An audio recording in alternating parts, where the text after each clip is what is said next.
Oi, pessoal. Vamos agora fazer um pequeno resumo aí do que a gente tratou nessa aula de introdução à contabilidade de custos, conceitos iniciais, o que serve a contabilidade de custos, como que ela surgiu e para que ela surgiu, e esses conceitos iniciais de terminologia e classificação de custos. Vamos lá? Olha só, pessoal. Primeira coisa que a gente viu na aula de hoje, que a contabilidade de custos é um ramo da contabilidade que foi criado com que intuito, pessoal? Para resolver todos os embrólios, todos os impasses relativos à mensuração monetária dos estoques. De quem? Das empresas que produzem o próprio produto. Então ela iniciou muito com caráter apenas de mensuração de estoque das empresas industriais. Tá? Então esse foi o primeiro objetivo aí da contabilidade de custos. Só que a gente viu, pessoal, também depois que a contabilidade de custos ela evoluiu, né? Ela evoluiu para um processo de tomada de decisões. Então, pessoal, o grande desafio da contabilidade de custos é o de calcular o quê? O montante dos fatores de produção utilizados para a obtenção de um produto ou serviço, né?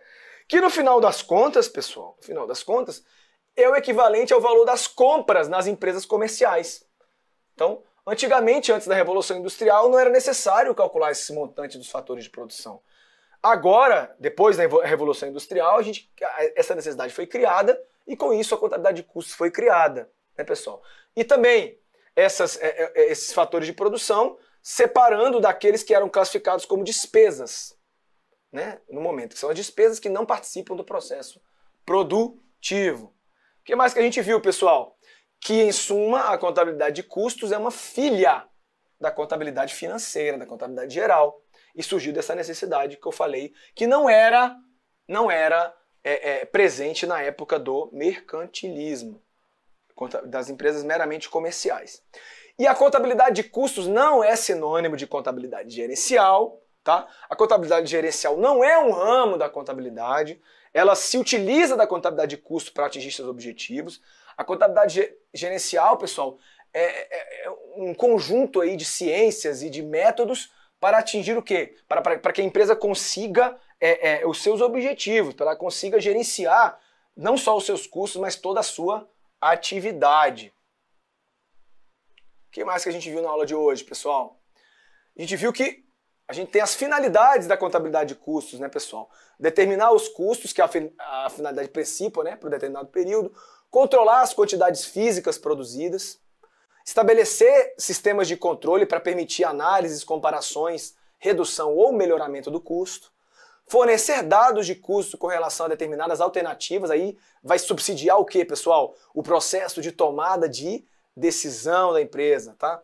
E subsidiar as informações tanto para a contabilidade gerencial quanto para a contabilidade financeira. Então, pessoal, a vinculação da contabilidade de custo à contabilidade financeira, tá, faz com que alguns dos princípios contábeis que são utilizados e aceitos na contabilidade gerencial também sejam aplicáveis à contabilidade de custos. A gente viu todos esses princípios, né? O princípio da realização da receita, e o princípio da competência, e o princípio do custo histórico como base de valor, o princípio da consistência, conservadorismo e materialidade. Vimos eles hoje um a um. E aí, pessoal, dentro da terminologia de contabilidade de custos, é extremamente importante, pessoal, que a gente saiba diferenciar, né? Quem é gasto, quem é desembolso, quem é custo, quem é investimento, quem é despesa e quem é perda. A gente já sabe, né? Vimos que o gasto a palavra-chave que a gente tem para gasto é sacrifício financeiro. Esse sacrifício financeiro pode vir com ou sem desembolso, né? Sem o pagamento ou com o pagamento.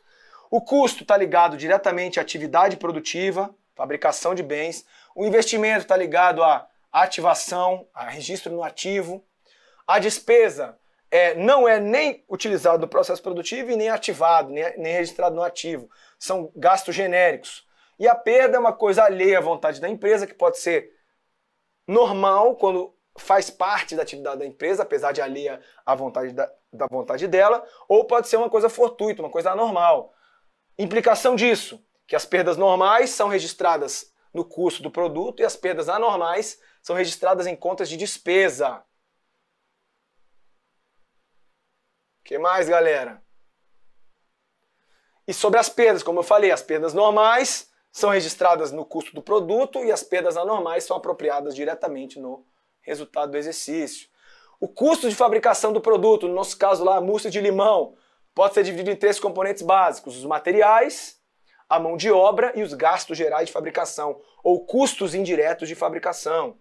Os materiais são o que a gente utilizou efetivamente no processo de fabricação, a mão de obra é o trabalho, nosso suor para poder fabricar aquele produto, e os gastos gerais de fabricação são os demais gastos que não podem ser classificados nem como materiais e nem como mão de obra.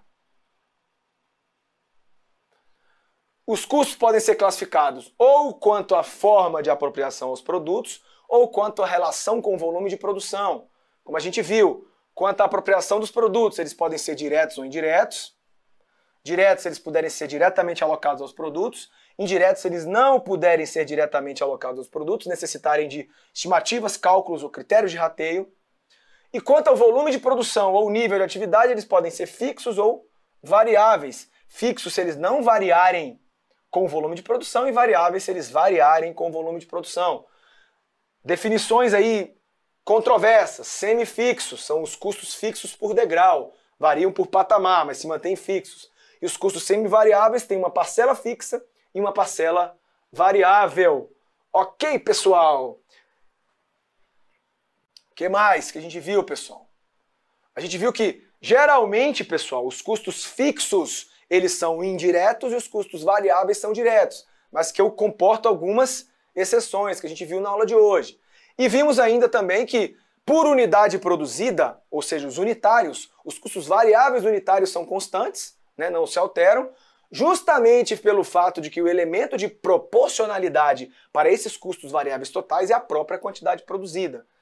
E vimos também, pessoal, por fim, que o valor dos custos fixos por unidade produzida varia, decresce à medida que ocorre a alteração do volume de produção. Eles são diluídos, né? Ou seja, existe um ganho em escala. Se você tem uma estrutura boa de custos fixos, são bem diluídos com o aumento da produção. E ocorre aí a alavancagem operacional, que a gente vai ver nas próximas aulas. Ou seja, de forma unitária, os custos fixos são variáveis e decrescentes. E com isso, pessoal, eu encerro a nossa aula de hoje, agradecendo muito a presença, a paciência de vocês, esperando que tenham atingido aí os seus objetivos. Um grande abraço e até a próxima!